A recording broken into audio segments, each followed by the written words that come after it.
Ki kono wis jati ambruk. Semene gedene iki. Lho, duwe mata bareng. Apa iki sing jenengke nganu apa ya? Kura-kura. Jagat Dewa Bathara. Weh, sanguson sistem.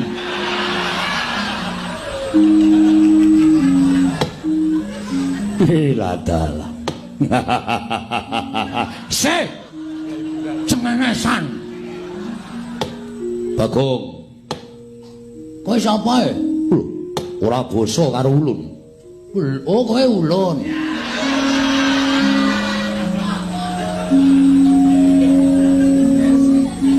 Ulun iki dudu ulun. Wah, tak tono kowe. Terus kowe marai bingung iki. Mau muni. Kowe takon marang ulun, berarti kowe kan jenenge ulun. Kita ora dong. Kita jengkulmu mlocot. Aku Bagong dudu kita. Ngene Bagong. Ngono. Ngene. Kita tak kandhani. Nek bintang saiki kita. Narto kandhani. Lho, kita ki kowe. Paham? Wis ngerti nek kita ki aku. Kowe ulun to? Iya. Lah, wis dadi yo. Arep ngomong apa? Ulun kandhani. Lho kowe piye to arep ngandhani awake dhewe?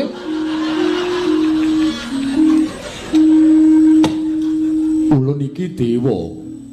Dewa? Iya. Ulun dewaning samudra. Wah, sing tunggu segara. Iya. Kita mbuya ngerti. Wis ngerti kok sik mbuya. Dikandhani kita. Kita ngandhani mbuya berarti kita itu ngerti karo mbuya.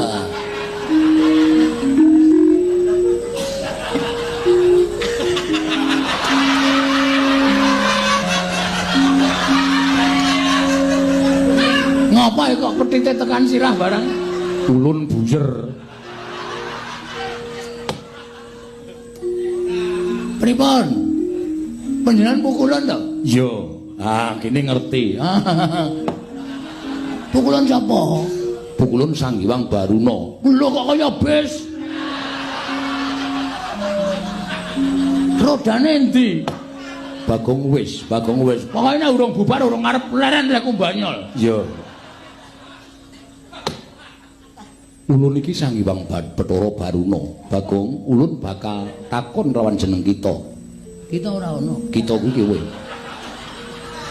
Apa to sababe jeneng kita nganyut tuwa ana ing samudra?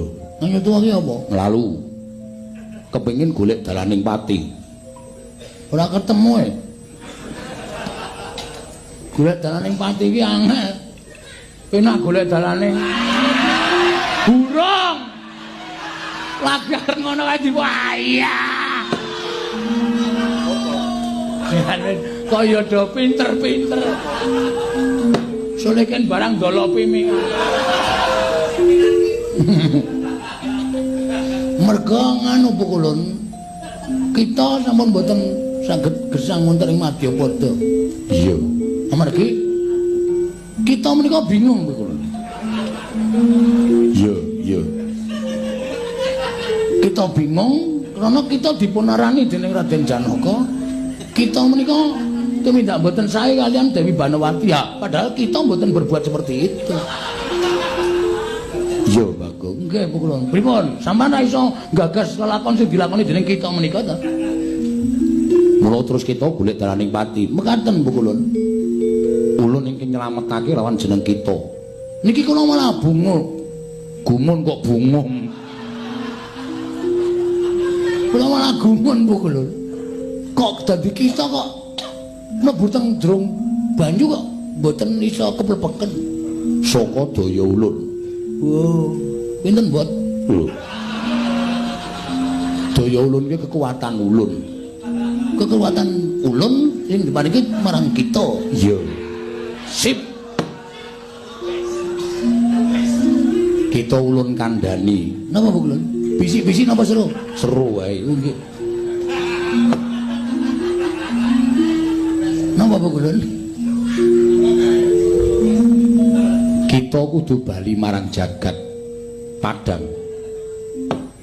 Yen ana lampune. Wis Bagong wis. Kita kudu bali marang jagat Padang. Tegese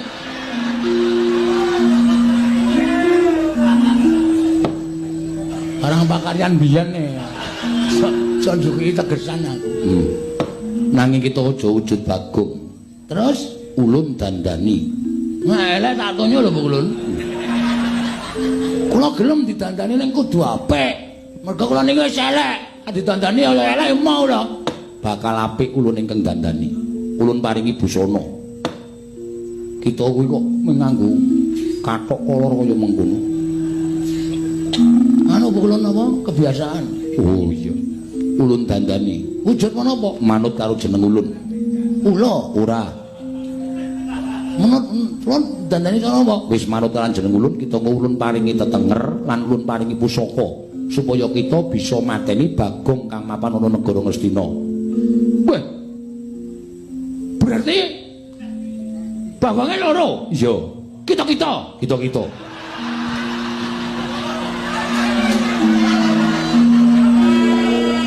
Iya. Keparat. Panos maning jajalanan. Gugu karepe dhewe. Dusdruk. Semalane naglagraing bumi. Terus sinten niku sing membo dadi kula? Pukulun. Ulun mboya bakal njlentrehake nanging kita iki kudu nyambut gawe dhewe. Oh iya siap. Sagu. Kita ulun dandani. Siap sendika ngestaken Dawa. Siap. Pukulun ampun ngelucu sampeyan niku dhewe. Malah siap gerak barang.